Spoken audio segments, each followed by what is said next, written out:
All right, hello everyone. Welcome to the second episode of my live streams about stories from my life, or more specifically, the story of my life. So, as of last time, we got to the subject that's me being 8 years old. So, just a few comments. I grew up in England, so there's lots of kinds of things that were described when they were happening in British English terms. I will try to translate those into American English as a matter of standardization, so to speak. Also, there are all kinds of people who'll show up, and increasingly so as I go through kind of story of my life. And sometimes the names probably aren't that important to the story, but I'll mention them anyway, typically. So let's see, in terms of a few time markers, I was born in 1959, which makes me totally ancient by now. Uh, the the time we're starting off talking about is 1967, 1968 type time frame. That's where I'm going to start from. So maybe 1968. So when I was 8 years old. So what was I doing at that time? I was in what in American is elementary school. In British English, it's called prep school or preparatory school. Preparatory for what? Preparatory for going to a public school, which is actually private.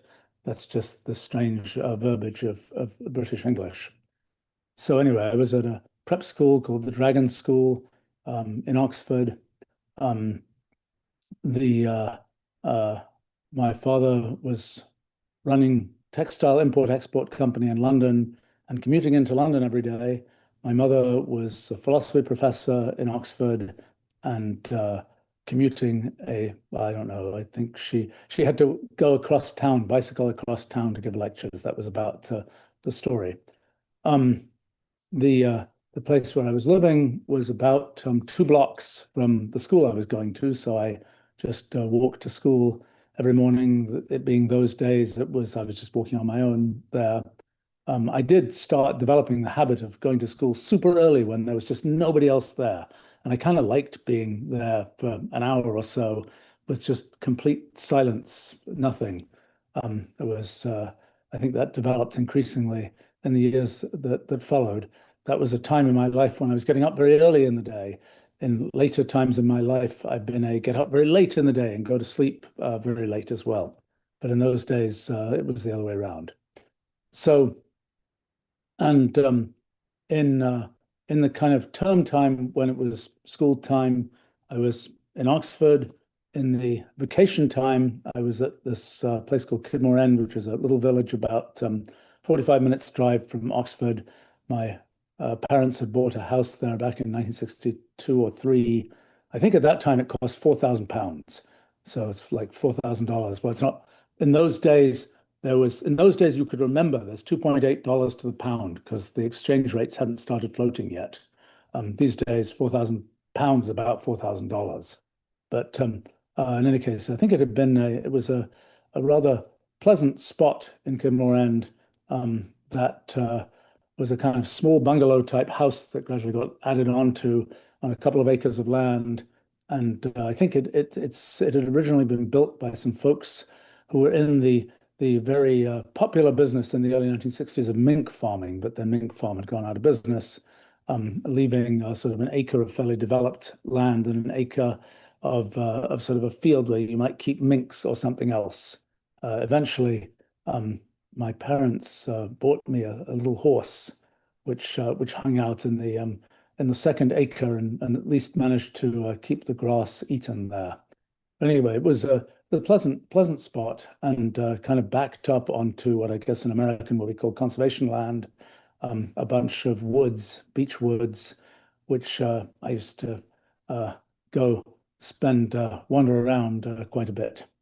Those woods actually were strange. They had these pits in them, and I never I was always confused where these pits came from. Were they ancient Roman kind of earthworks, or were they where bombs had landed in World War II? I actually still don't know to this day, although I'm sure one can look it up these days, what those pits were from. I think it might have been bombs landing that weren't really going anywhere, or bombs landing that were trying to hit sort of factories kind of hidden in the woods. I'm not sure.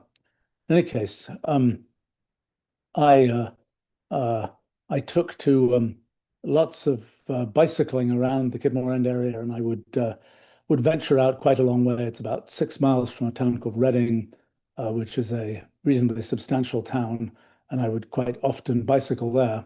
The thing that was really good about Reading a few years after this was that there was a university there. It was a very big effort to get up the hill on the other side of Reading to get to the university, but the university had a library, and you could walk right into that library, even if you were a 13-year-old or something. Um, and the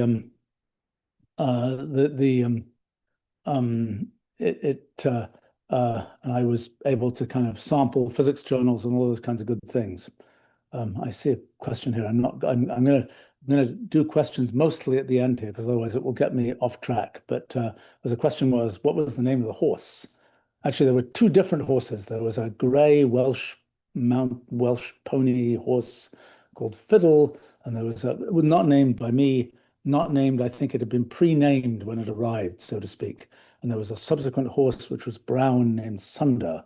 I don't even actually quite know how that was spelled. Um, but the I did learn to ride these things, and these I think some horses have the feature that they are always wanting to get out and go around and take their riders places. These horses were, I think, more sedentary horses that were much happier to just hang out in their field or whatever. Although subsequently, particularly the second horse, had a terrible habit of trying to get rid of its rider by going underneath a low branch, and that took some effort to avoid, so to speak. I was never that into the whole horses thing, but I did learn to do the basic things with horses. Not that I've ever used that skill anytime since. Who knows when it will come in handy again? I'm not sure if riding a horse is like riding a bicycle, but presumably it is. In any case, the so most of my during the school term, I was mostly just the I guess one just went to school, and then one did things in school, and then one went home again. I don't think I did very many kind of play dates with kids type thing. That was not really much of a thing in those days. And at the weekends, uh, my my parents and I were always at this place, Kidmore End, so I was not in Oxford where the school was at weekends, and I therefore didn't see kids outside of school much. There were a few kids in the village, but and I did interact with them a little bit, but it was not. Uh, I would say their interests were fairly divergent from mine, and I think probably I was more interested in interacting with them than they were interested in interacting with me. In any case, the so my sort of in school, there were all these subjects one did of English and geography and math and some science and Latin, and I think Greek got added by the time I was maybe 9 years old or something, um, and French, which I was always pretty bad at.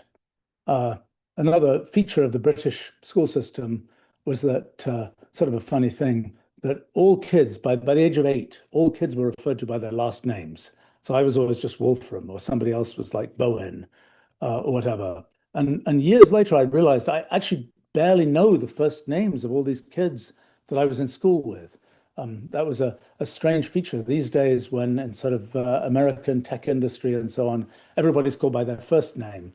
And sometimes I'll go to conferences now and people just introduce themselves by their first name. It drives me crazy. But in those days, everybody was just referred to by their last name. Um, and so I think, I mean, uh, in school, I think probably by the time I was maybe 9, 10 years old, uh, the math had, gone through algebra and things like this. I was pretty bad at it.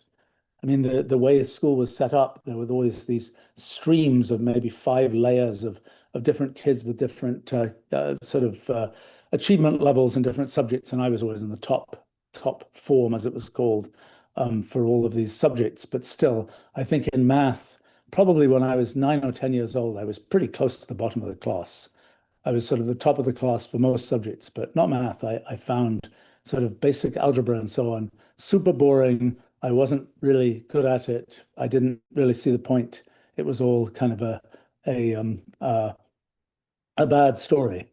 That sort of started turning around when I got more interested in various kinds of science things and started using math a bit for my own purposes and sort of seeing the point of it, so to speak.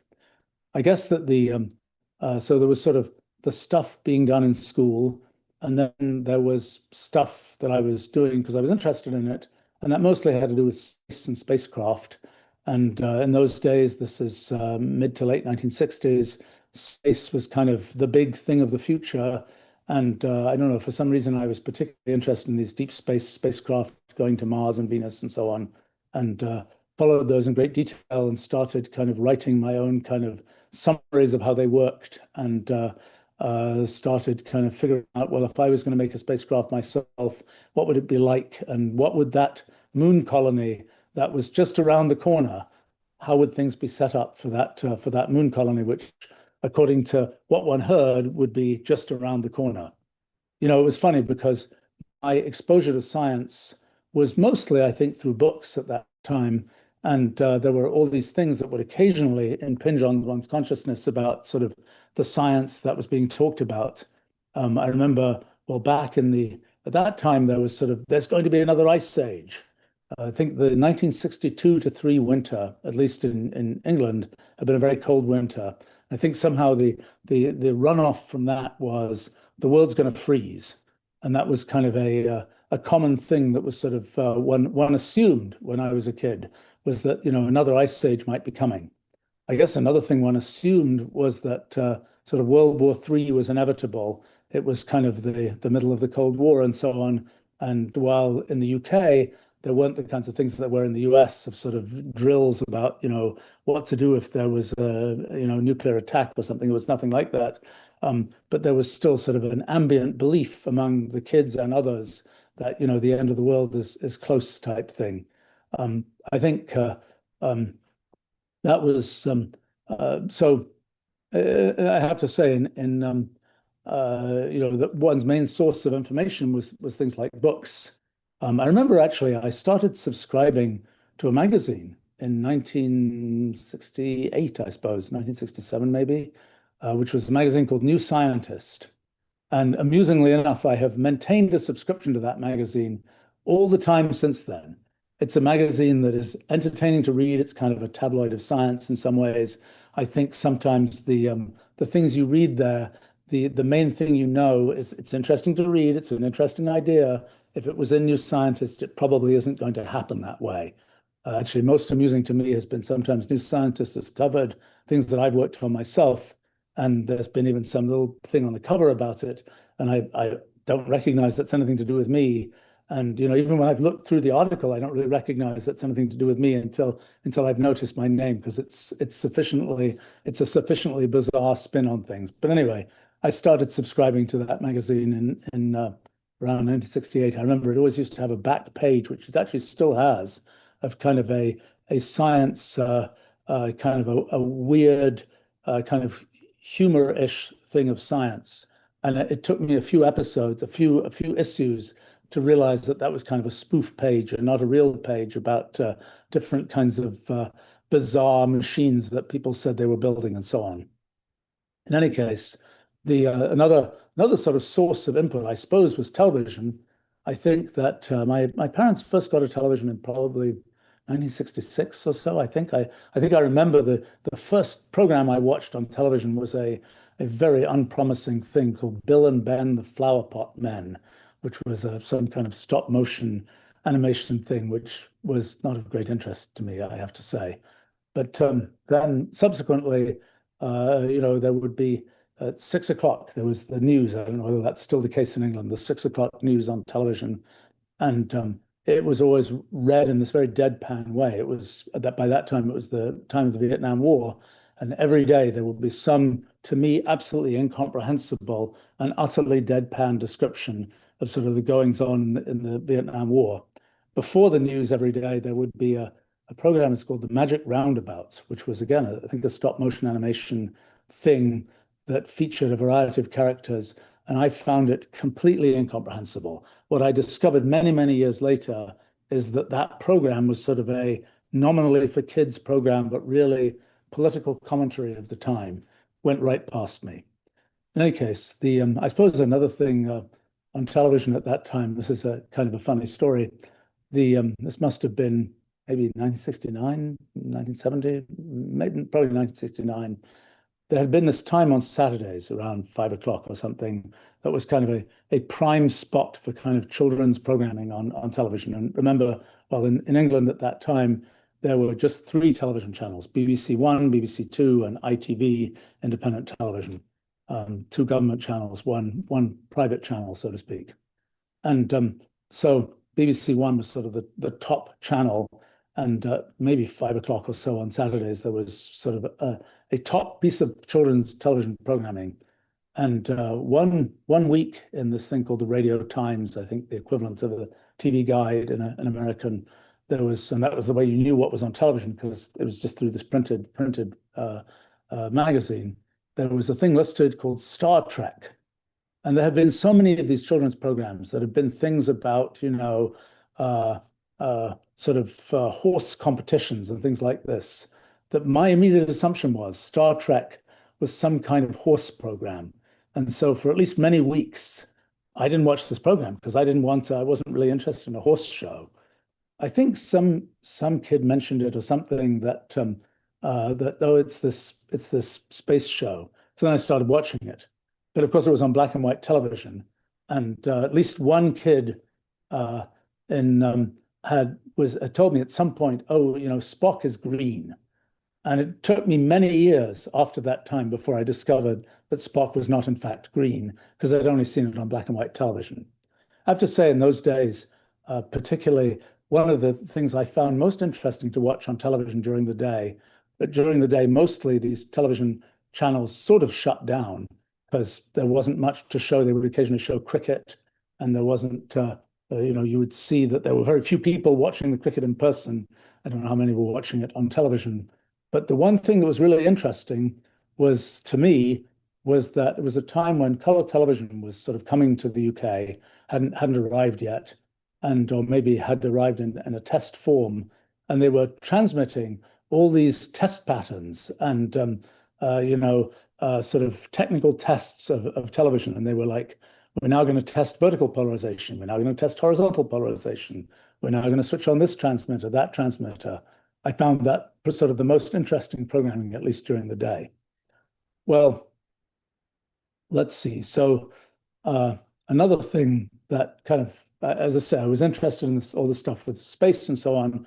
At some point, I discovered, I don't really know how, that you could write off to NASA in the US and ask them a question about spacecraft going to Mars or something like this, and they'd send you back all this wonderful material, sort of free material, glossy, sort of printed stuff. You could also write to astronauts and you'd get back, sometimes you just get back a picture of them with a signature, which wasn't that exciting. And sometimes you'd again get back stuff that they would send. So this was a very cool thing that I guess I didn't really, internalize the sort of you couldn't do something like that in the UK, or at least I don't think you could.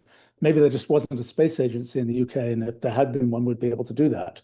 But it was something that sort of the Public Information Office of NASA sent me an awful lot of stuff that was well absorbed. So it was perhaps a win, but thanks anyway.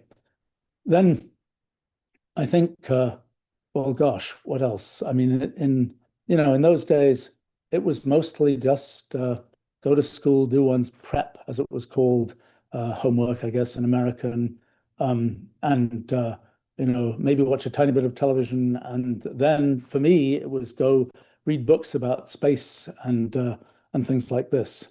I think I was the amount of extracurricular stuff that there was to do was rather limited, and I wasn't that interested in it because I was mostly interested in doing my own things, which in those days was mostly stuff about space.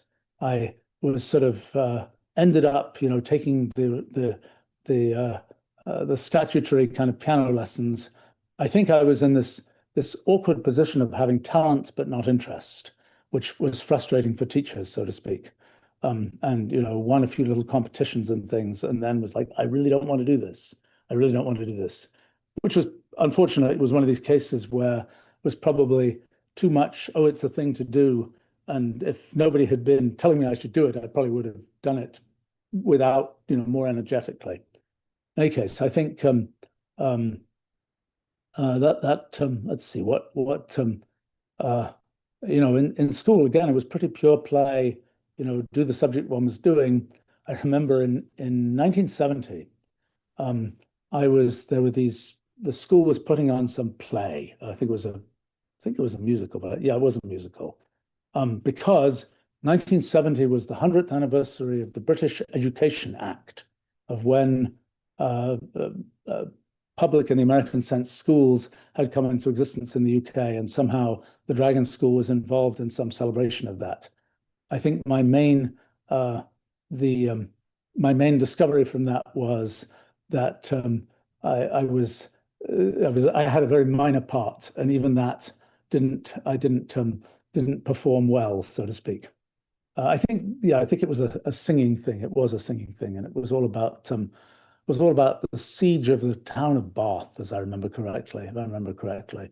In any case, well, then by the time I was probably 10, 11 years old, still in elementary school, I had kind of segued from being interested in sort of spacecraft and sort of designing how they might work to thinking about, well, what were more of the sort of fundamentals of how spacecraft work? And that kind of got me interested in physics. And so I started reading some things about physics, and just finding books in the bookstore. It was mostly in Oxford. There's at least it used to be, I think there still is, a big bookstore called Blackwell's that was a had lots of college textbooks and so on. They had a nice section about physics. I do remember there was there were books about particle physics, and somewhere in the middle of that section of books, there was a book about Greek particles. Well, in Greek, a particle is something different. It's a word like, I think, to is a particle, de, I think. These kinds of words in Greek, if I remember correctly, are the particles. And of course, it had been misshelved. But it was, I think, a couple of decades. I saw that book still sitting on that same shelf in the particle physics section in the Blackwell's bookstore. But anyway, I started getting books about physics, started reading them, and started. I started kind of summarizing things I learned and so on, and I was quite a collector of information and sort of trying to accumulate systematic tables of data and so on from disparate books and other sources and such like. So I suppose by the time I was 12 years old, this is kind of, well, the end of elementary school. Um, in elementary school, yeah, to say a few more things about that, and this is, I don't remember everything, and I'm not sure everything's coming out in a perfect order, and I know I'm forgetting all kinds of things. But by the end of elementary school, I was a kind of top kid, so to speak.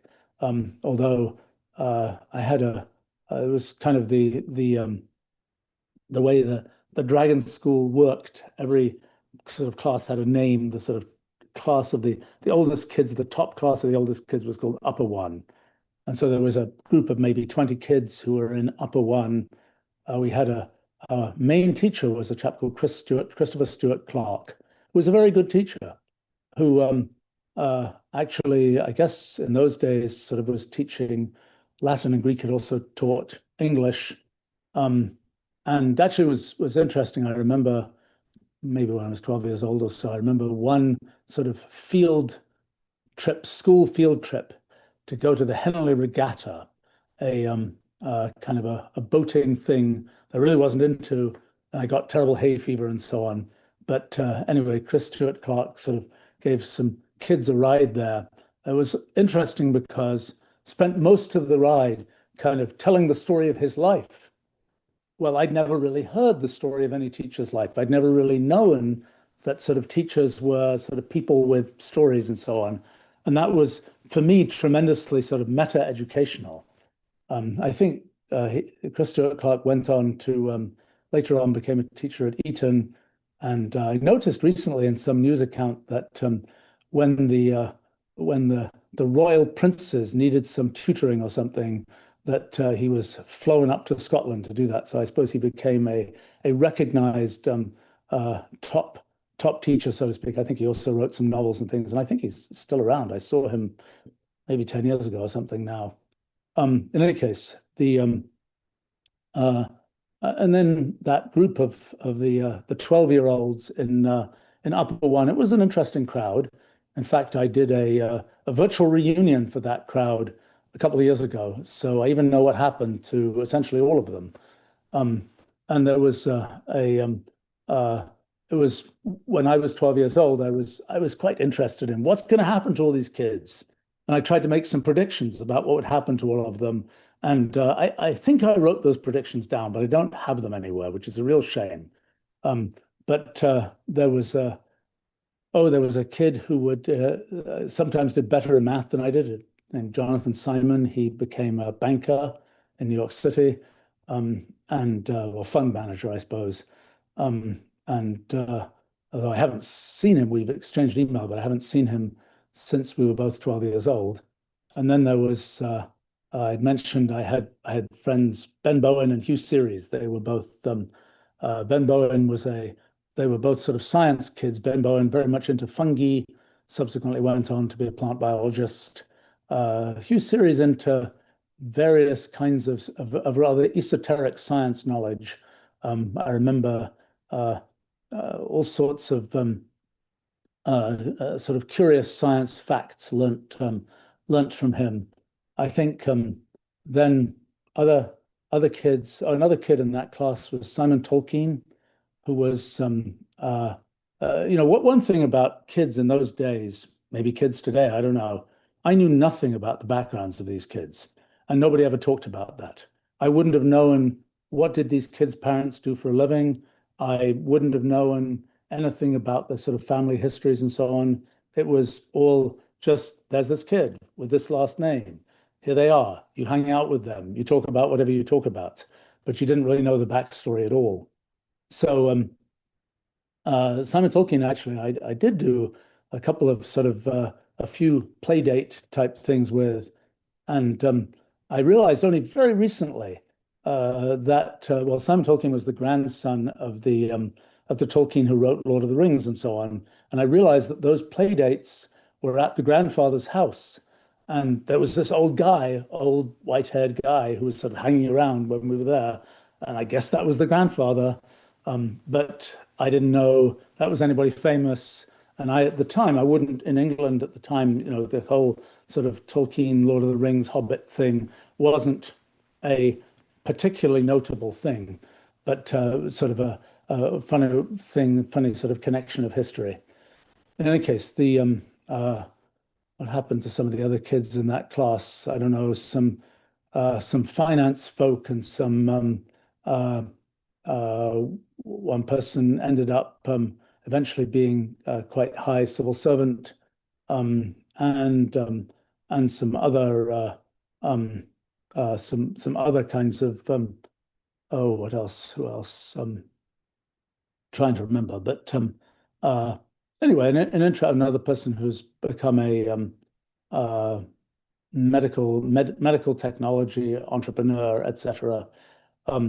Anyway, quite a variety, sort of interesting for the variety, in the sense that I sometimes think that some schools you can kind of measure the something about the school by the diversity of outcomes of the folks who go there. I mean, particularly when the outcomes are mostly sort of quite high level outcomes, but very diverse. If the high level outcomes are all quite the same, it's a different kind of thing. Well, so the way things work in the UK, there's a thing. There used to be a thing called the 11 plus exam, which people took when they were 11 years old, which would decide whether if they were going to state schools to in the American terminology, public schools, whether they would go to a grammar school or a comprehensive school. That whole system got abolished, but the 11 plus was still going, and I think I never actually did it. Um, I'm trying to remember actually. I remember I was in a study of that involved kids doing IQ tests and then some whole correlation with their school performance and so on. And I was some researcher from Oxford University, and uh, I remember talking to them, and they were surprised about various things, but I don't really know the results of that. Actually, I know that when I was much younger, I was one of my mother's friends had been studying language acquisition by kids, and I'm a data point in some study of language acquisition by kids at from the early 1960s. In any case, uh, the way that sort of the British system works, at age 12, you go off to so-called, if you're going to private school, you go to what in England is called public school. It's called public school because back in the day, everybody was kind of privately educated at home, except for some people who went out to a public, not at home school, hence the name public school for things which are actually private schools. And sort of the big gaming happening with the 12-year-old set, 11 and 12-year-old sets was, who's going to get a scholarship to which public school and so on. And so there was kind of a collection of sort of the top public schools were Eton and Winchester, both very old schools. I think Winchester is a little bit older than Eton. Eton was founded, I think, in the 1450s, if I remember correctly. And for me, it was kind of like there were these little booklets which were features of all these different schools. And Eton had sort of the best scholarships and seemed to have sort of the best kind of actually, accommodations for for the kids and all this kind of thing. And I'm like, okay, that's the one I'm going to apply to. So so I did, and it was always, I mean, it was just something where the main in those days you go to that school and spend 2 days doing exams, which were mostly sort of writing essay type things and so on, and then so I got my scholarship to Eton. Everything is ranked always. Every class in school, there is you're sort of ranked from first to 20th or whatever it was in the class. And in fact, those ranks, there was a school magazine called the Draconian, which published at the back of the magazine were all the class ranks for everybody in every subject. So that's a sort of a matter of semi-public record. And I have actually most of the issues of the Draconian for the time when I was at that school. And so I can sort of trace, I should plot out actually my performance in these various classes over time. But the same thing was true with scholarship exams. Everything was ranked. So I was number 7 in the 1972 Eton election, as they called it, I guess, of scholars. And I was always a little bit peeved that I wasn't higher up in the ranking. And I discovered later that people 1 through 6 in the ranking were all internal candidates who were still young enough for the age cutoff that they were already at the school, and then they did the scholarship exam, and then they got there. And in fact, I would have been able to do that the next year. I'm actually a very non-competitive person and really always have been. But there was sort of an extra, you got extra goodies if you were in the top 5 scholarship crowd. And so I sort of was, oh, I should do this again. But then it turned out that the next year they said, no, you really shouldn't do it again. And I didn't. But they changed the rules, or they changed their method of ranking by the next year. So by the next year, it was outside kids who were in the top slots, so to speak, and a few internal ones were lowered down. But anyway, it's one of these things where in the British way of things, it's like the list of scholarship kids at Eton is like published in very small print in the newspaper and all those kinds of things. But then by that summer between 1972, I was one of the things that was sort of perhaps strange about my life was that in the school vacations, I was hanging out in this place called Kidmore End, and it was just me, no other kids. I was just sort of on my own, and that was so I was sort of doing my own things for a large amount of time. Actually, I should mention one piece to this. Perhaps partly because I was sort of on my own in the school vacations, I started campaigning probably, I don't know, sometime 1967, 8, something like that. I said to my parents, I want a sibling. And they're like, oh, okay, whatever. Well, eventually, my younger brother Connor was born in 1970. Um, I sometimes feel my parents had very little initiative, and it took me saying, I want a sibling. Get maybe they should have had more children. My mother was, by the time Connor was born, my mother was 40 years old, so it was kind of the window was kind of closing there. But in any case, the so I had a young sibling, and but as far as sort of kids to hang out with, it was just me, and I spent most of my time kind of studying science and so on, and spent kind of a certain amount of time bicycling to the university library in Reading and going and hanging out and reading physics journals and such like. But by by 1972, by the time I left the Dragon School, oh, actually, I should say a few things about that, which are perhaps amusing. Uh, when I left Dragon School, so one of the things that I had done when I was there was I would occasionally do various kinds of public speaking kinds of things. There was sort of debating type stuff, and then I would organize some things that involved sort of presenting things.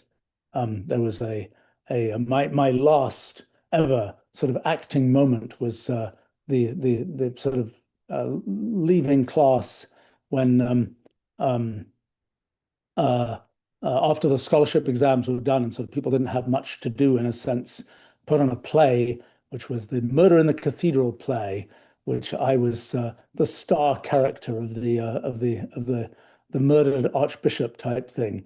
My last ever effort in acting. Um, I think the only thing that was amusing about it was a bunch of the younger kids, given that there was a play named Murder in the Cathedral, they showed up to watch it. And of course, it wasn't what they thought it was. It was a boring, ponderous kind of piece. Not a bad play, but not necessarily for the younger folk. But in any case, the somehow when I left school, I remember I don't remember what the sort of story of this was. Um, the there was people give I don't know whether everybody did this. I don't know. No, they didn't. It must have been just me for some reason. I don't really remember why. Giving some speech. And my speech, amusingly enough, which I still have a copy of, although I have to say I find it a bit embarrassing to read, was about the conflict between AIs and humans and kind of automation, robotics, and so on, and the human condition.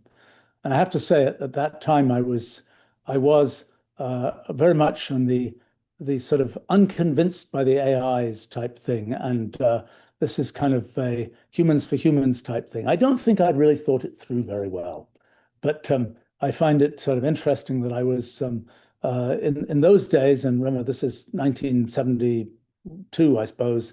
Um, it was the world was very different. It was I was not a fan of kind of the machines are going to take over in the future of the world. I have to say that by that time, I think it was probably 1969, was the time I saw my first computer. As a person who was, I guess, a friend of my mother's, or husband of a friend of my mother's, who was worked in the programming research group at in Oxford, and somehow I ended up. He took me to see a computer. The computer was an IBM mainframe, and it was behind sort of many layers of, I don't know, glass and whatever else. And one of the things that was sort of, I remember because it's interesting for modern times, is that sort of being asked, well, what would you like to ask the computer? Actually, this must have been 68, 69, sometime like that. And it's like, I have no idea what you ask a computer. And so it was like I come up with some question about, what's the weight of a dinosaur type thing? And it's like, well, of course, in actuality, that's not the kind of thing a computer in those days would have anything to say about. But this, it was duly some effort was made to sort of formulate this in a sort of computer-friendly way. It is ironic to me that in the last 15 years or so, Wolfram Alpha can answer that question, but that was not a thing that a raw computer can do. And when I see kind of kids now they sort of walk up to a computer, walk up to our computational language. It's like, what would you like to ask the computer? And they say, I don't know. And that's where I was when I was 8 or 9 years old, back in the day, so to speak.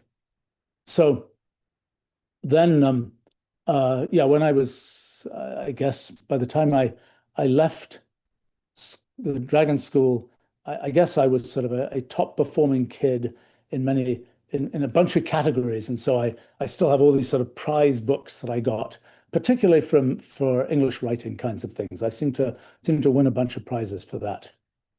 I suppose that's, and I never really considered myself a that was a thing that I would was particularly notable at doing. It was just a thing that I could do. I mean, I do remember when I was probably 10 years old, I have this distinct memory of sort of, I've been writing lots of stuff, and it was like I was writing these really contorted sentences often. I remember walking around and realizing, you know what, I could just write this like I say it, or like I think of saying it. And that kind of principle of just write it like you'd say it. Well, maybe I do that even more than I should, but that's been sort of a principle that I've followed for the last 55 years or so.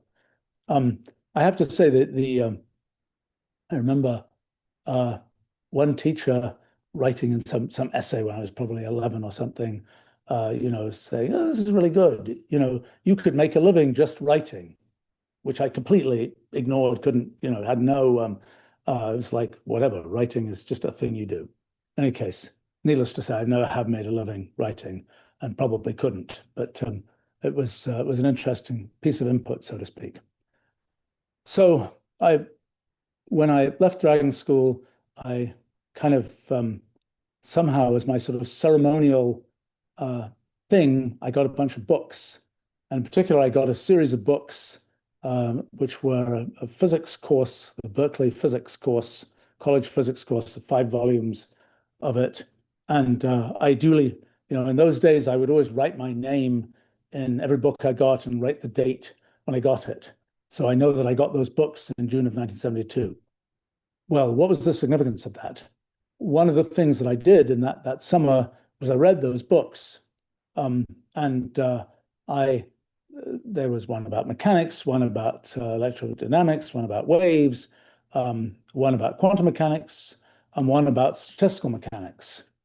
And for some reason, the cover illustration on the statistical mechanics book, which was these kind of hard spheres bouncing off each other, sort of supposedly showing the second law of thermodynamics going from sort of this ordered configuration of balls and so on to this disordered configuration going down the page. For some reason, this really got my interest.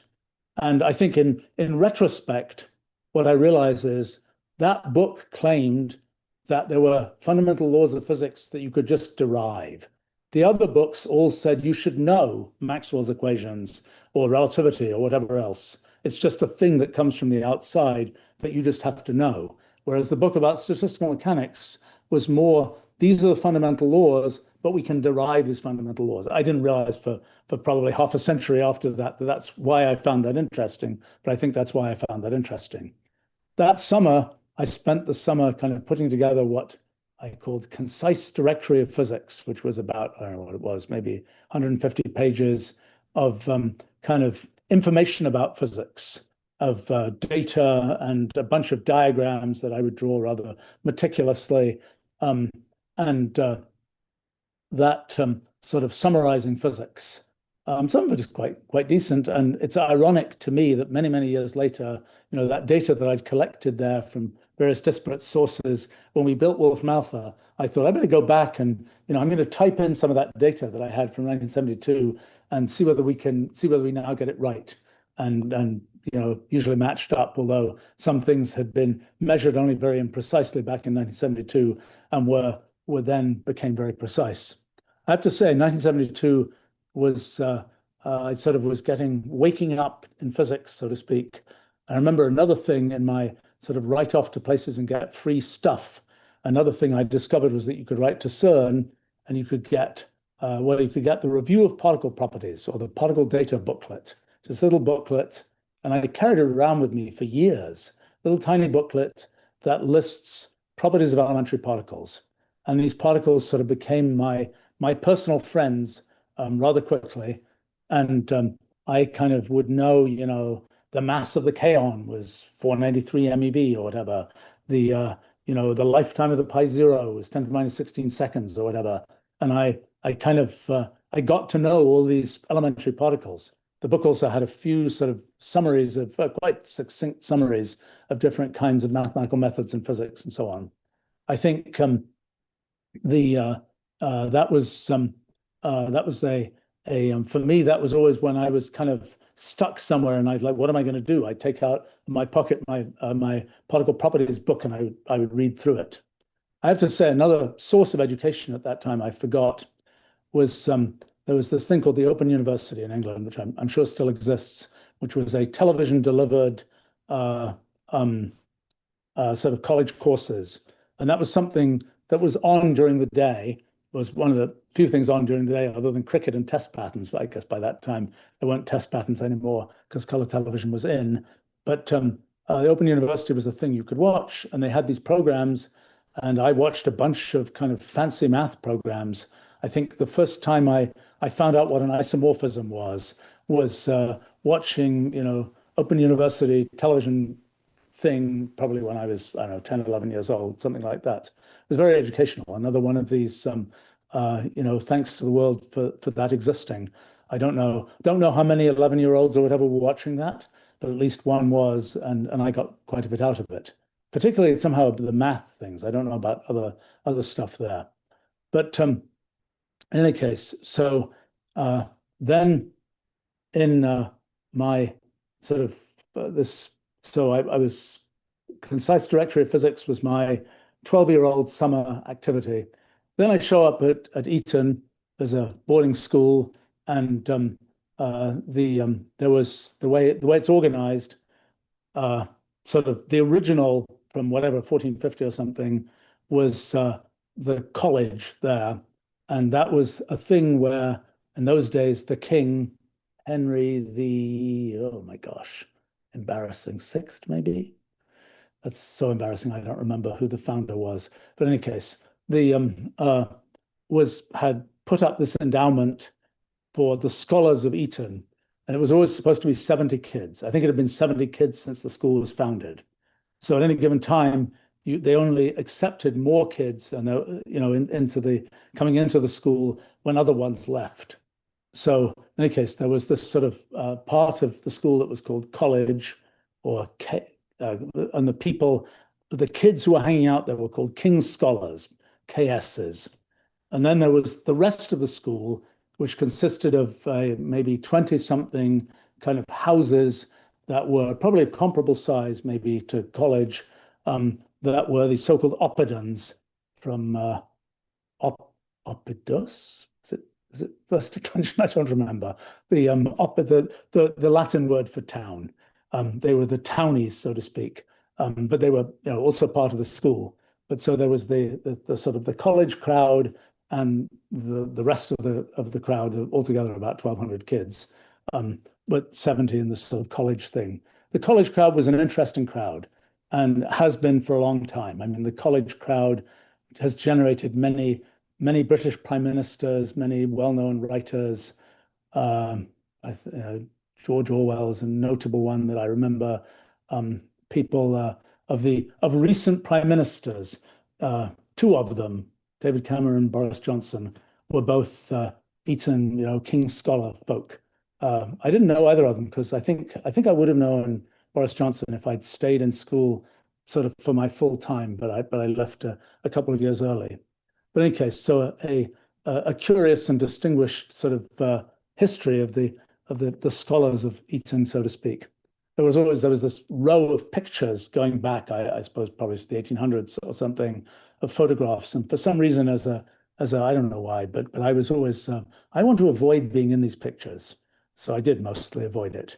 I don't know quite why. I don't really know why I had that instinct, but in any case, but so you know, show up at Eton. It was actually the I think that the sort of the building that housed the scholars had been built. Oh, I don't know when, 1700s maybe earlier than that.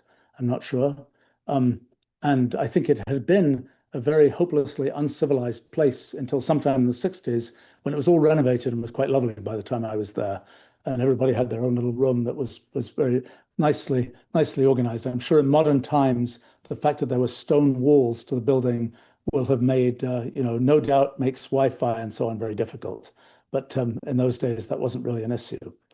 So in any case, uh, uh, there was an interesting group of kids, and the kind of one studied a bunch of different subjects. At least the one subject that was always quite missing was history. Now, maybe that wasn't always missing, but it was certainly missing for me. And some wag uh, claimed, I don't know if this is true, that Eton stopped teaching history because they would teach the history of British history, and there were too many families and people who'd been involved in the history who were being characterized there, and there were too many complaints about that, and so they just stopped teaching history. I don't know if that story is true. I do know that until it was a very place that was very much oriented towards classical education, and the idea of teaching, for example, math was quite a newfangled thing. And back certainly into the 60s, there had been learning math consisted of reading Euclid in Greek. Um, and but by the time I was there, it had definitely modernized. And uh, well, the I think, let's see, uh, it was, I would do all these sort of school things and learn Latin and all that kind of stuff. I think I was a rather uh, I think I was a fairly organized student, and I also have a good memory. And it turns out that a bunch of the things one needed to do involved memorizing things, and I did well at that, even without putting a lot of effort into it. And I remember the very at the end of every term there were all these exams. They were called trials, and I remember the very first term I was like, oh, I should study a bunch of stuff, and so I came top. And it was like, okay, so what? And I was like, there are all these other kids who are very concerned with, oh, I came second, I came third, whatever else. I'm like, this didn't do anything for me. It's fine. I'm going to do what I do and be a diligent student, but I sort of lost interest in the let me compete with all these other people and win at that level. So I guess I am the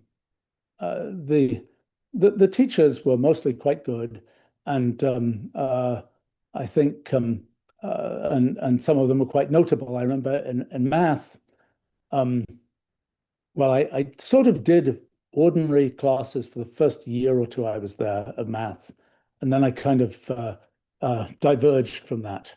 But and sort of particularly when I diverged, there were a couple of teachers that I interacted with. There's a chap called Ken Spencer, who was uh, a rather colorful chap who uh, I think had studied general relativity, although I think I only found that out very late on at some point in Oxford, and had then become a school teacher. And he had this very strange kind of tick of kind of that had something to do with his involvement or shell shock in World War II or some such other thing. I never really quite got to the bottom of that.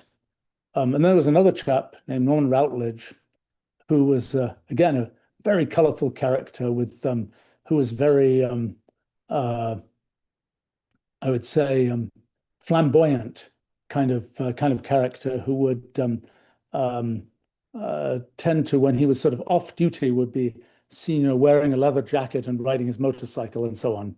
I will say that one of the features of Eton, it's sort of a traditional in the sense that it has this uniform and which consists of tails. So white shirt and tailcoat, and for the scholars or tugs, I don't know why they were called that, at Eton, wearing a gown, which was kind of a strange sort of clothing form for the 12-year-old, so to speak. But gowns are very convenient because, if it's raining, you put the thing over your head, you put your books underneath it. Also, it sort of hides any possible imperfection of any other aspect of one's clothing. So I've kind of missed the wearing a gown thing since that time. But it was certainly strange to see the to be the the 12-year-old crowd wearing a gown. But anyway, Norman Routledge, colorful character who would tell these wild stories about all kinds of things. I have a good memory. I remember these stories. Most of these stories I later checked up and they were not really correct, but they were very amusing stories. Um, I learnt at some point, probably after I was at, yeah, it must have been well after I knew him at school, that he had been a friend of Alan Turing's. In fact, he knew Alan Turing well. And in at the time, by the way, I will say that Turing, who is now very famous, was not famous at all. And I wouldn't have, as a kid learning about sciencey things, I would have never seen the name Alan Turing. So that's probably unsurprising that Norman Routledge wouldn't have ever mentioned it. But subsequently, many years later, I found was looking at the Alan Turing archive in Cambridge, and I found this letter uh, uh, from, I guess, an exchange of letters between Norman Routledge and Alan Turing, in which Norman Routledge had explained something about how, I think it was in Norway, there are men-only dances. And Alan Turing is writing a letter that says, I've been hanging out in Norway for several weeks. I can find no evidence of this. So I think it was a Norman Routledge story, so to speak, that wasn't quite grounded in reality.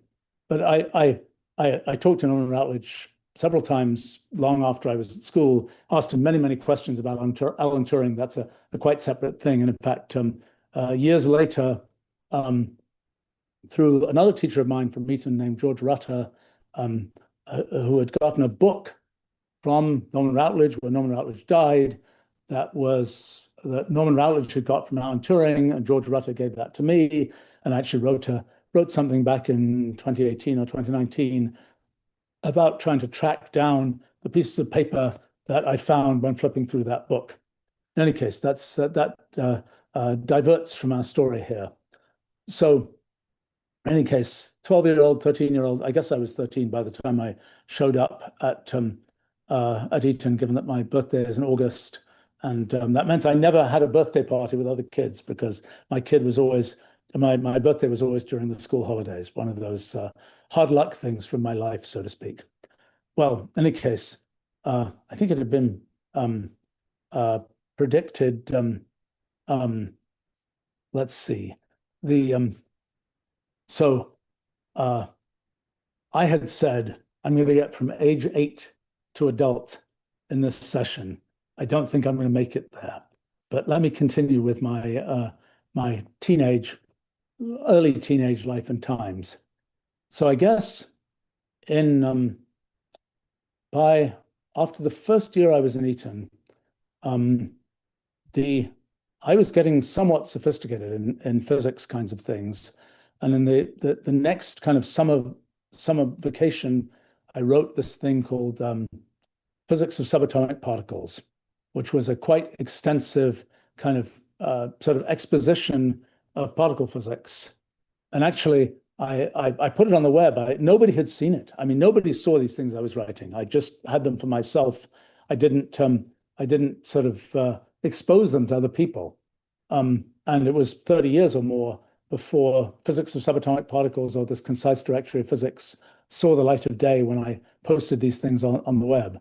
I was amused at some point when I was looking up something about the history of particle physics that the web search took me right back to the thing I wrote when I was 13 years old, which I put some banner on it because it's like, if you go there and, is this the definitive story of what was going on?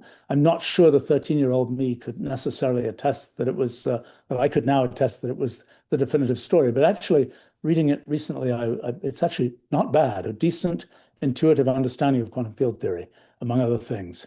Better than you'd find well, better than a lot of people have. But so I was impressed with my 13-year-old self.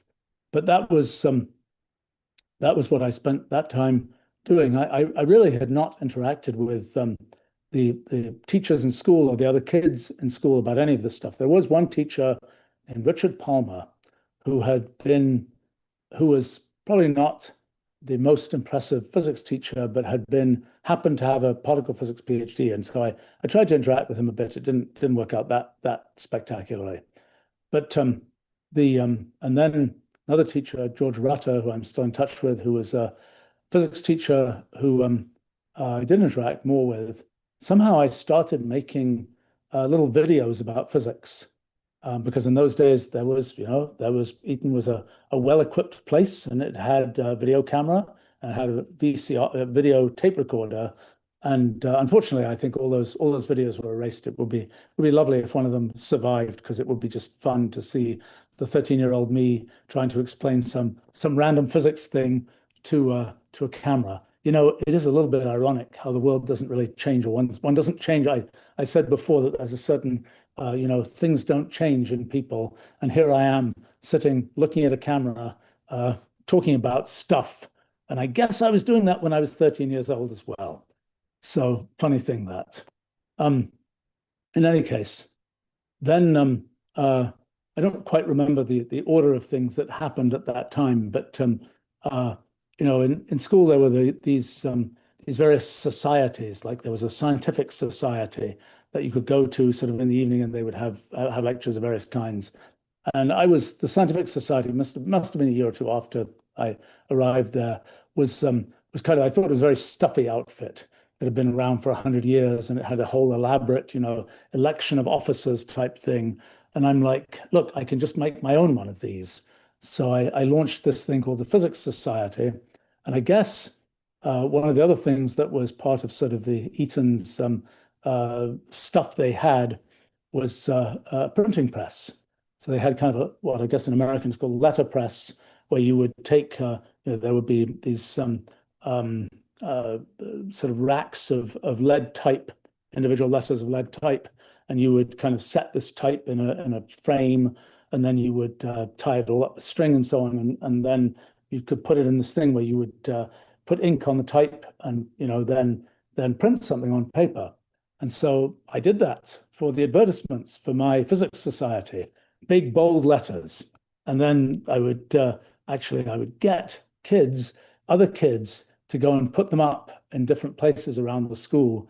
And so my effort was the best advertised of the various societies, I think, by sort of a long way, because I was printing this stuff in, I don't know what, 72-point type or something, and was very, very bold. And other people were just having sort of the pre-version of photocopied kind of pages.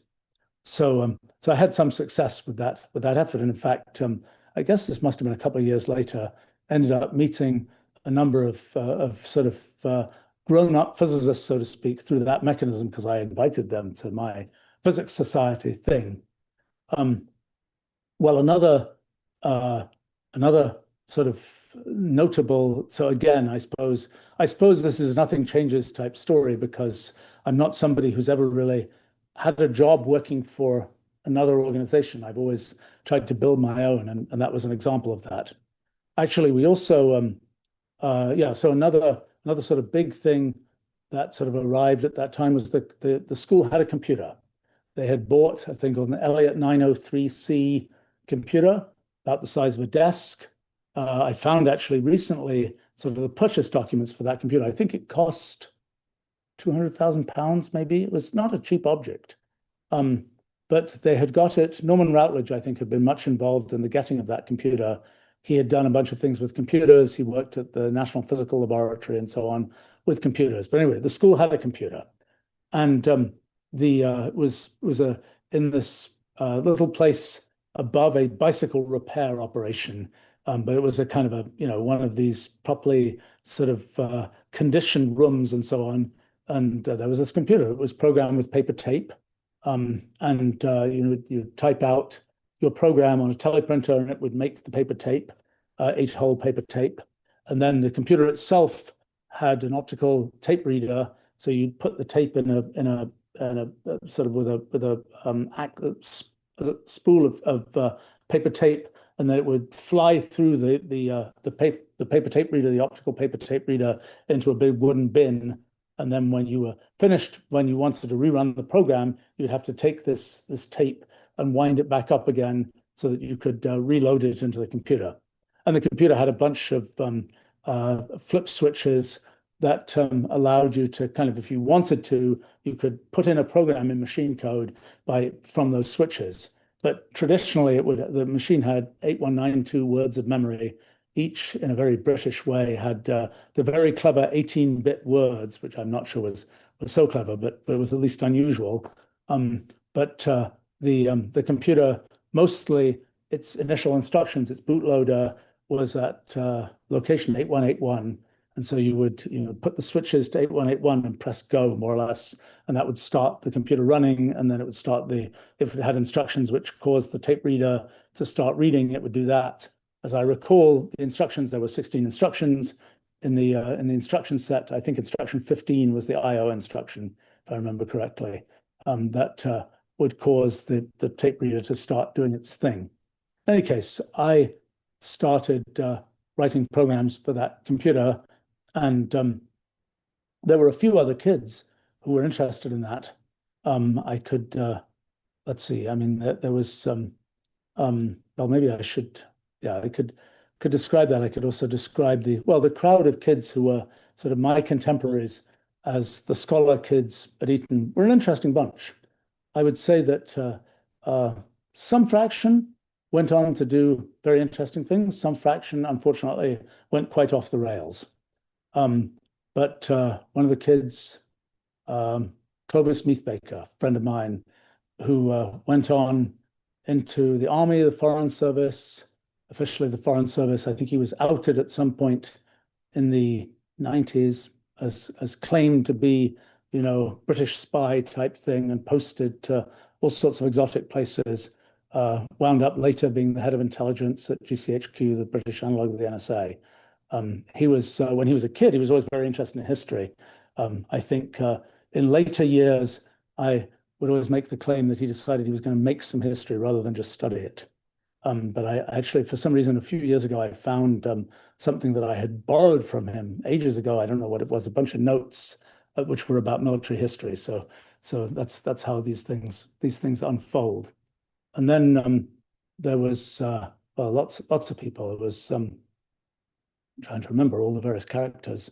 A person called Nick McPherson, who was something a friend of mine, not one of my closest friends, but he went on to I think he's now Lord something or other. He went on to be, I guess, Secretary of the Treasury or the analog of that in the UK. And I think he was the one who got to unravel the bank crisis for the UK. Then I'm trying to remember the whole collection. Well, okay, then very good friend of mine named Nicholas Kermack, who unfortunately, Nicholas Kermack was a chap who he came from Cornwall, which was sort of the boonies in England. And he was very much, he'd arrived as a King's Scholar at Eton, and he thought that was sort of the cat's whiskers, so to speak. And he was very into that.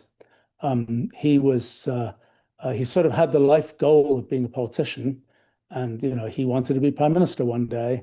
And it was kind of funny. From the age of 13, he was like, I don't think I should do this because it won't look good when I'm trying to be, elected prime minister or whatever. And at least that was the early position that he had. Unfortunately, one thing I learned only years later, he'd always talked about his grandfather, who was a chemist, I think, in Scotland, and that his grandfather was somehow distinguished. Only years later did I find out that there's a thing called the Kermack-McKendrick model, epidemiological model, which is the original SIR model. And so there's the Nicholas Kermack's grandfather was the creator of SIR models, which are sort of the big thing used in epidemiology. Although that paper, if you go back and look at it from 1910, maybe something like that, pretty much, no, maybe a little later than that, I'm not sure, sometime around then, sort of says, well, this is a kind of an unconvincing model, but we'll try it out on this one British boarding school where we have a bit of data, and it doesn't seem to do too badly, but it's not that convincing a model. So you roll the clock forward a century, and it's like the definitive model being used to predict things in the pandemic and so on. In any case, Um, Nicholas Comac was uh, also quite a strapping, sporty kind of character, and I think he was the Southern England shot put champion for a while. Um, but and I will say that he was always trying to get me to participate in these various sporting things, which I absolutely avoided doing because I couldn't stand doing these things. For whatever reason, I don't know quite why, I was always very allergic to kind of sporty things. I mean, when I'd been in elementary school, I would in the summer I would say I had hay fever. In the winter, I would say I had a cold. I think both were a bit exaggerated at the time, and I so I didn't do any of those things. Um, and at Eton, it was always you were sort of supposed to do some exercise, but I was just wrote down that I went for a run, which actually meant I went off on a walk by myself for some unknown amount of time. But again, I suppose that's one of those other things don't change because I still go off for walks. Although these days I'm always using a cell phone, a computer, whatever else when I'm walking. But uh, I do remember that I was Nicholas Comac kind of got me involved in playing cricket at least a couple of times, and I always, I pretty much I had figured out that the cricket has this feature. I think perhaps one might argue because it's fundamentally a bit of a boring game that there's an over every some number of balls, 6 balls or something, and everybody who is on the field sort of rotates to is reflected in some line, and everybody kind of goes to the opposite side of the field. And I'd figured out that there was this one position you could be in the field where you could, if you made a deal with the person in the corresponding position, neither person had to really move when there was one of these overs. So you could just hang out by yourself, sort of far from the action, and without just without really paying attention to what was going on. But just one time, uh, I don't know, somehow it was a Nicholas Comac induced thing. I was gotten into actually being the bowler in cricket, bowling the ball and the sort of the way most people do it is they throw it overhand, over your shoulder or whatever. But it's a lot easier to line it up if you just roll it along the ground. Um, and so I did that. I happened to also be left-handed, which makes it a little bit, a twist and things. And so I did it, and some very sporty person was, picks up their bat, and the ball runs underneath their bat and hits the wicket, and they're out. And this happened, I think, more than once. And one of these chaps was like extremely annoyed and like oh, you can't do it that way type thing. And I was like, but it's not against the rules, you're just supposed to throw the ball. But then, in one of those all time, you've got to remember this quote type thing, the chap is sort of storming off and saying, it may not be against the rules, but it's not cricket, which is, of course, one of those typical British sayings. But I actually got to hear it in real life, so to speak, in that case. I will say another thing that Nicholas Comac was involved with is this thing called the wall game, which was this very peculiar game that I certainly never played. Way too robust for me. Which was there was this particular wall at Eton where there was this game that was played sort of notably sort of once a year, where there's two teams that are both sort of against the wall and they're trying to push each other, one side, the other side. And mostly it's a bunch of kids covered in mud, with this ball somewhere in the scene. And, there's this game that's played at I think it was St. Andrew's Day, which is probably sometime in the fall. No, it must be the spring. I forget. Um, the that was the sort of ceremonial game of this kind, and people showed up to watch it and all this kind of thing. I'm not sure what there was to watch because it was basically a bunch of kids covered in mud in a big clump. But anyway, the this game, Nicholas Comac was very big on this game and really had wanted to introduce it to the world at large, but that wasn't to happen. But the uh, one thing that was notable about that game was that at least when I was there, the last time a goal had been scored in that game was 1912.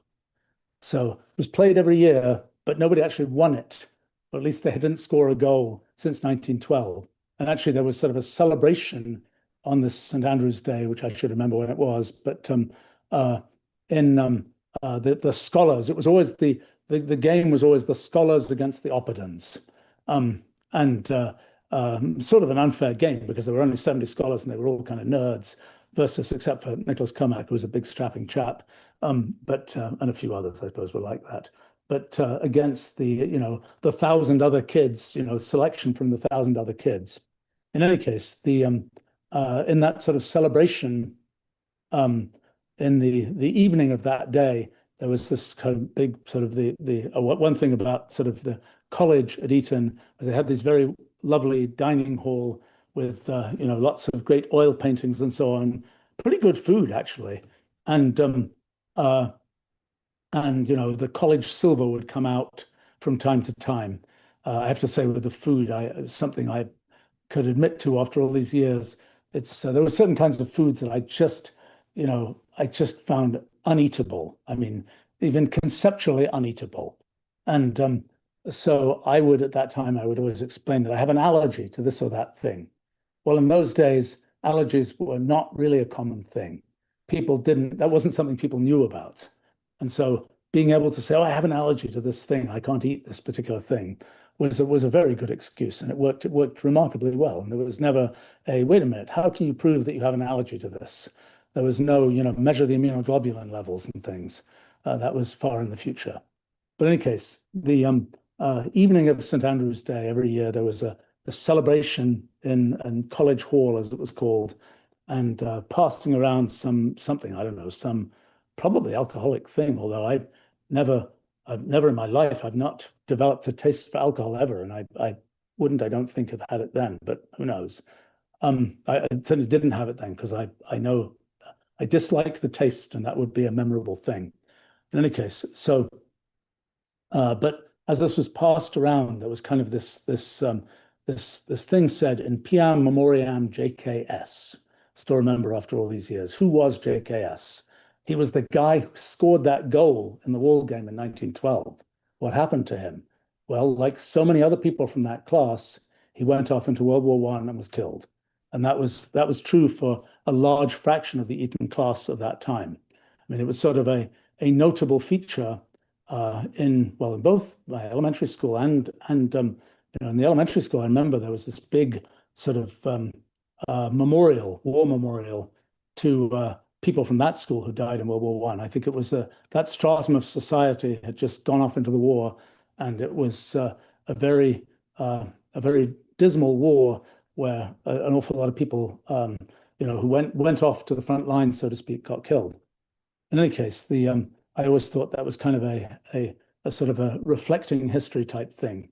I mean, I would say that at the time, the Eton kids, there were always it was, as I say, this is 1972, 1973.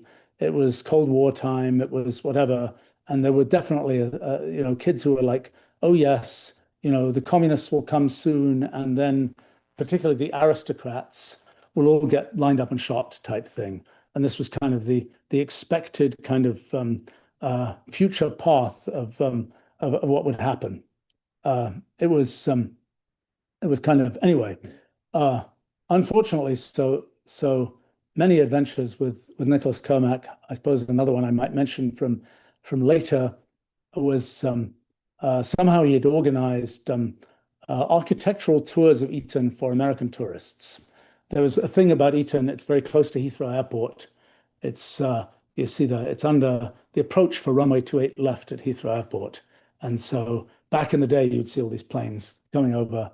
But the I think it's so there are lots of American and Japanese tourists, particularly in those days. And the Japanese tourists would always arrive on a bus, and it was kind of funny. They would stop in a particular place. They would all get out. They would all get out their cameras. They would all take one or two pictures, then get back on the bus. And it was a very, very structured kind of thing. The American tourists were a bit more kind of got out a bit more. But anyway, Nicholas had arranged these, or Kermack, as I called them in those days, had arranged these tours for, I guess, not just American tourists, but other kinds of tourists. And somehow, as a result of the something went wrong in his kind of personnel structure. I wound up doing at least one of these tours, maybe several, and I didn't really know the script type thing. But what I did do was I was able to take all these people to the computer to show them a computer, and it was sort of an interesting time of showing kind of people who'd never seen a computer before a computer. Sort of an interesting thing to do. In any case, the I see I'm already late for my day job here, but I'm going to go on for just a few minutes here. Um, the Get to a good stopping point, perhaps. Um, the um, well, let's see. Back to I don't know. I'm telling a very shaggy tale here, and okay. Nicholas Kermack, I should say what happened to him, which was rather unfortunate in the end.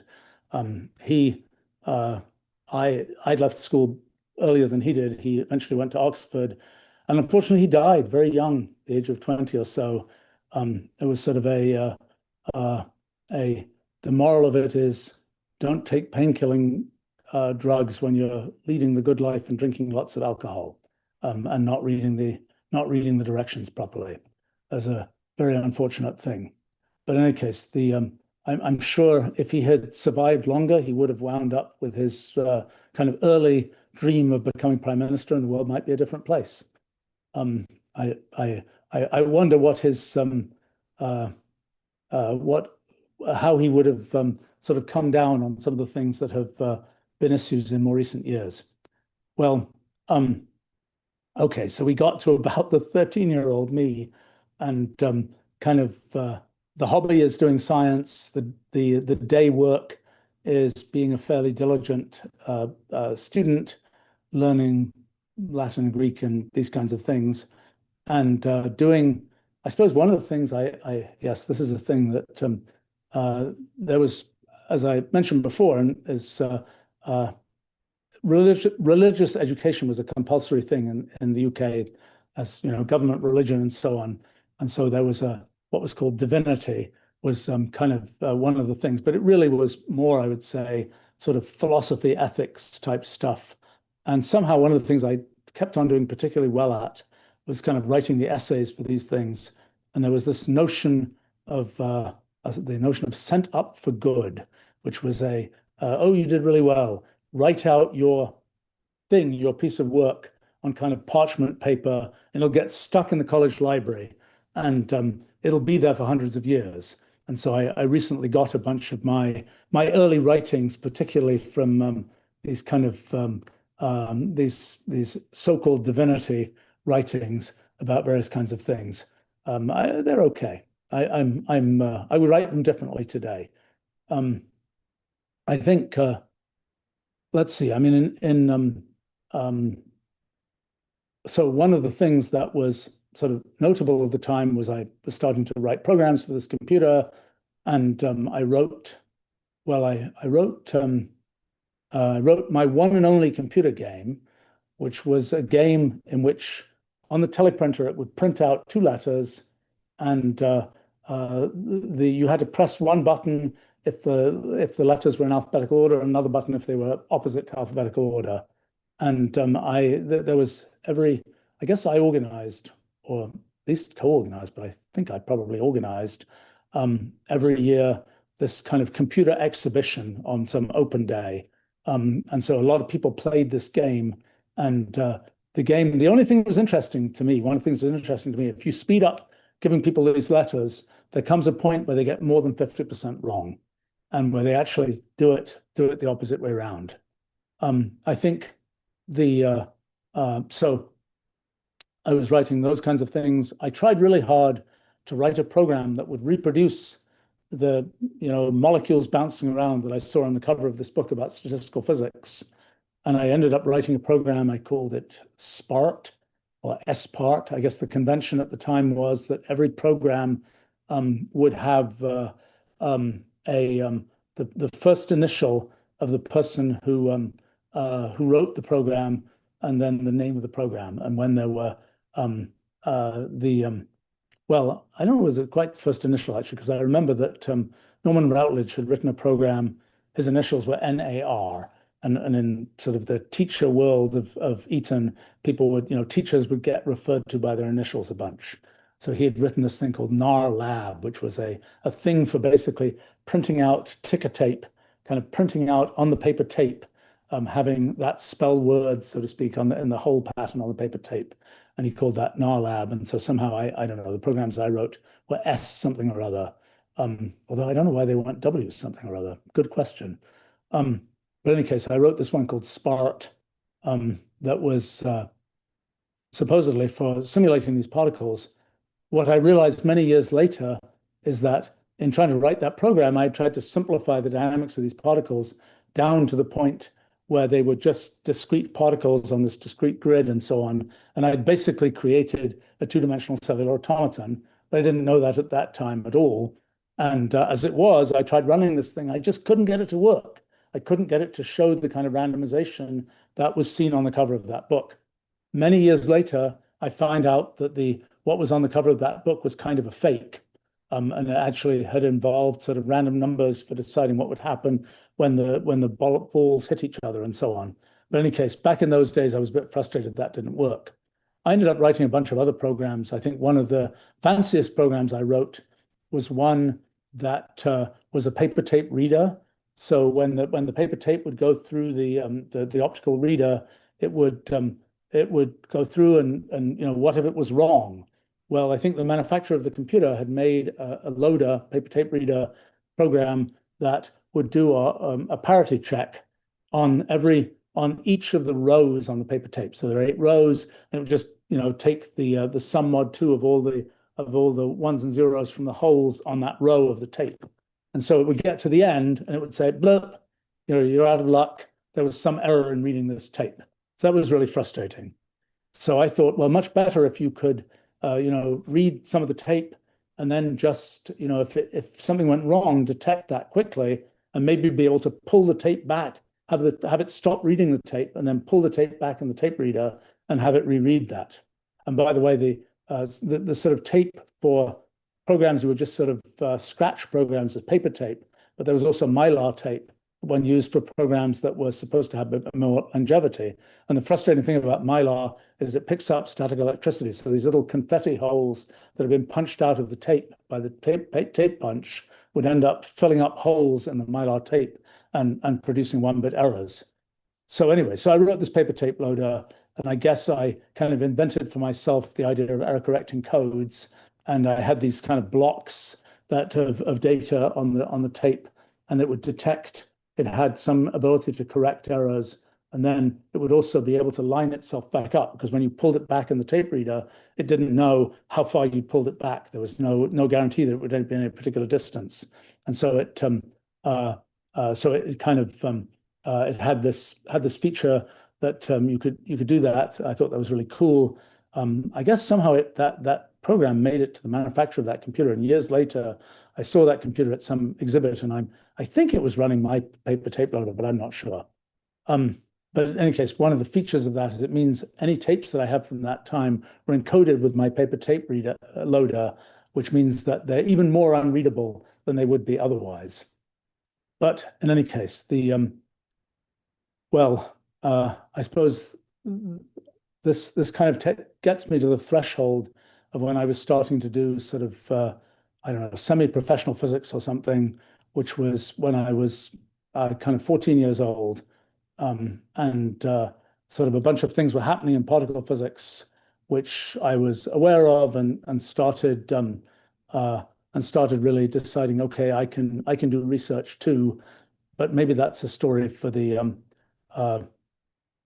another day. Okay, let me just see if there are any questions here which I can answer. Um, um, in um, um, from today. Um, Gosh, questions about when I started using computers. I started using computers in 1973, and this computer, Elliott 903, programmed using paper tape, long before bitmap displays, personal computers, mini computers, all those kinds of things. I'm a dinosaur. And the first language I learnt was machine code or assembly language or what was um, oh my gosh, what's it called in British English? Uh, well, it was a language. It was called SIR, the symbolic instruction routine, I think. It was a language with where the instructions were 16 instructions that were numbered. Zero was load the B register. One was an arithmetic operation. Um, well, famous ones were things like four for load the accumulator, and seven was jump if zero. And so it was very, very primitive kind of language, and it had these registers. Well, the accumulator, a thing called the B register, that you could use to modify other instructions. So you would say /4 plus 7 or something, and it would add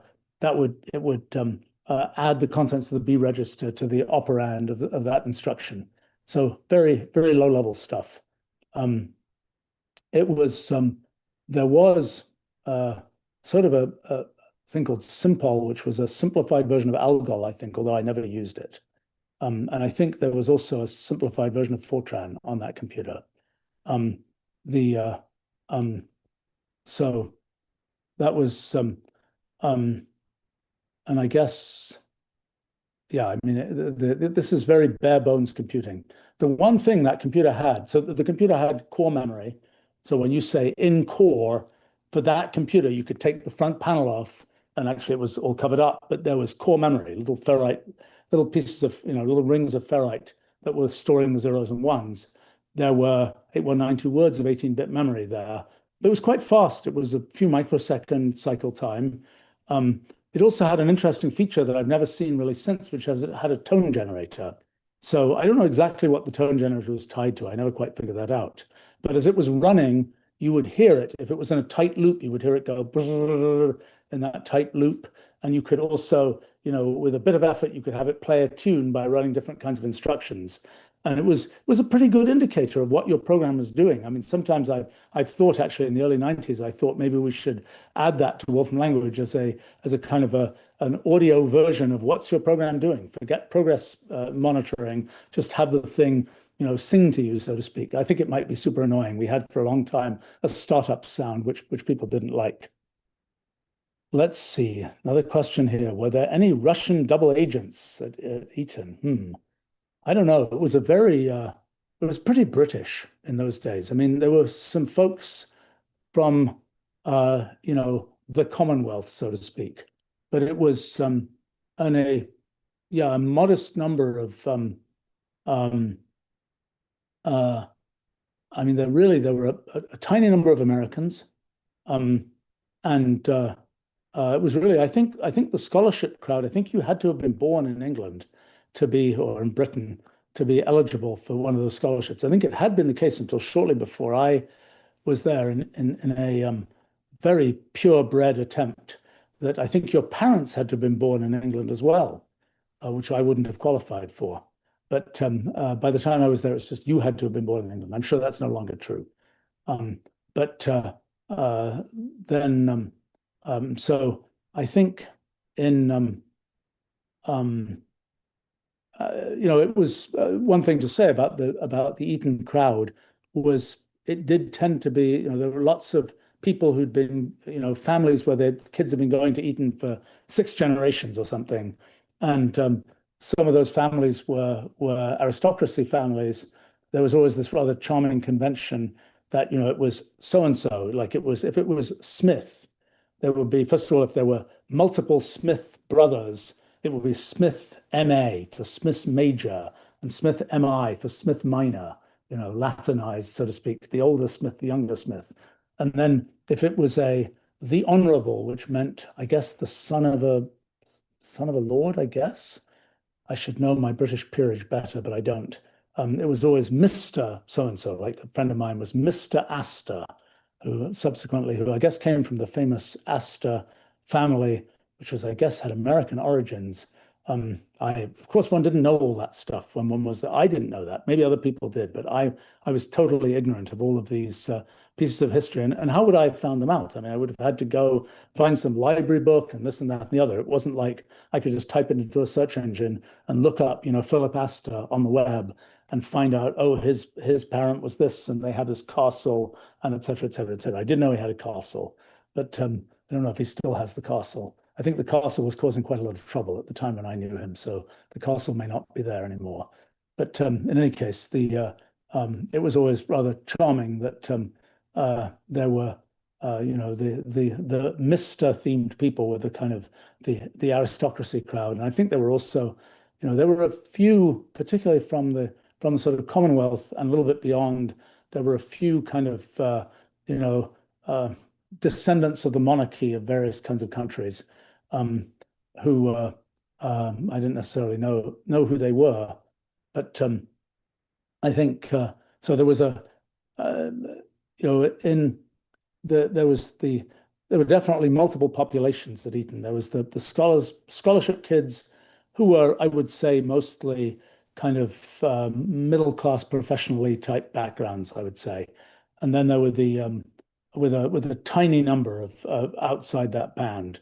And then there were the kind of the rest of the school, which was mostly what in those days you might call, rather unkindly, the nouveau riche, so to speak, the one generation of professional parents or something, together with the kind of the old money type aristocracy crowd.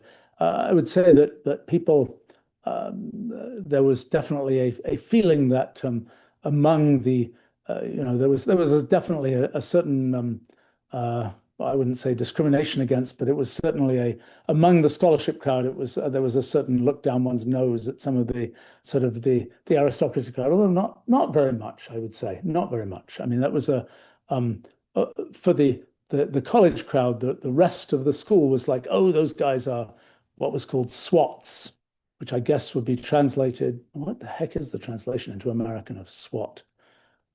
My gosh. A kind of nerd, but kind of bookworm type character.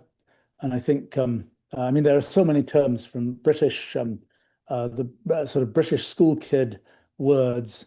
Like there's another word that I've tried to translate into American, which was the word wet, which was said of people, which meant kind of tentative, naive, I don't know what. Actually, I'm amused to comment that one of the kids I knew in elementary school was a kid. Oh God, what's his first name? You see, I only know the last names. His last name was Opie. I think it was Julian Opie. His parents were anthropologists who actually studied school children, and so they had in fact studied kids at the Dragon School, and they wrote several books about child's play and other, and I think language used by kids. So maybe I'm in one of those books. I think their kid. I only was in the same classes as him early on in elementary school. He was a slightly wild kid. He became a well-known sculptor, if I remember correctly, um, and I think sculptor, maybe other kind of artist. But he's a fairly well-known character. But anyway, that was one of those other weird footnotes of I don't know if I'm in the study of children's language from whenever it was. In any case, I think um, in there were definitely funny things that would happen with the maybe I'll tell some other stories another time of things that were sort of features of the um, uh, uh, people would always say that the various kinds of wars were fought, had been fought on the playing fields of Eton and so on. And certainly the folks who were at least the descendants of people who had made that kind of history, there were some funny stories from that. Although I have to say I was less into that and aware of that than if I went back and was doing it again, I would have made more of an effort to find out the histories of all these people and their families, because it would have been interesting to hear about that stuff. Anyway, I should stop here.